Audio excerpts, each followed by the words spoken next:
The Disappearance of Joanne Williams Part 3. Years continued to pass with no movement, no news, no developments, and no Joanne. In 1985, nearly 7 years after the disappearance, detectives were desperate for anything to help them find the missing 22-year-old. So desperate, in fact, that they publicly attempted to reach out to a self-proclaimed psychic who had garnered an exceptional amount of press by consulting with law enforcement and making predictions on high-profile cases. Detective William Walsh recognized the skepticism many people had for psychics, but reinforced that he was desperate, willing to go to any length, talk to anyone, and use every resource available to find Joanne. The psychic had been featured in multiple magazine articles and appeared on national television, which boasted of their having located hundreds of bodies and missing persons, and claimed to receive requests from 80 to 90 different agencies for consultations on cases every single day. Detective Walsh never received a reply. The case had been exhaustively worked for years in every way imaginable, and at the end of every investigative lead, there was nothing to point anywhere. As a case, the disappearance of Joanne Williams had been as cold as it gets and had been so for longer than anyone cared to admit. She hadn't been forgotten, but investigators had done quite literally all they could, and they had come up empty. In 1989, everything changed. Just after midnight on Saturday, May 20, 1989, Pennsylvania State Police arrested 44-year-old auto mechanic Frank Oslaney, of 1316 Vine Street, and charged him with 5 counts of sexual assault against a child. The district attorney declined to comment specifically on the matter as the victim was still a minor, but the press were able to learn the charges stemmed from multiple incidents beginning in 1982 when the victim was only 8 years old. What the press didn't know was at the time of his arrest, PSP served Oslaney with a search warrant for hair and blood samples. Later that day, police publicly named Frank Oslaney as the prime suspect in the brutal rape and murder of 9-year-old Renee Waddle, whose battered body was found the previous week on an isolated, private road near Lake Scranton.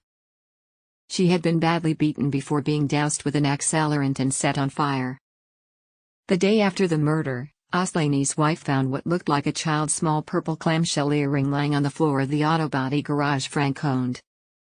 Witnesses saw her show it to Frank, who claimed he had no clue where it came from, and that it must have come from a customer's child. She placed the earring on the desk of a secretary, who put it in the trash. As the day progressed, word of the little girl's murder spread. Mrs. Oslaney remembered the earring, and as quickly and discreetly as she could, she dug through the trash and found it. Still, under a veil of discretion, she snuck the earring to a friend of hers, who she told to take it to the state police. Investigators contacted Mrs. Oslaney shortly, and she informed them of her suspicions about Frank.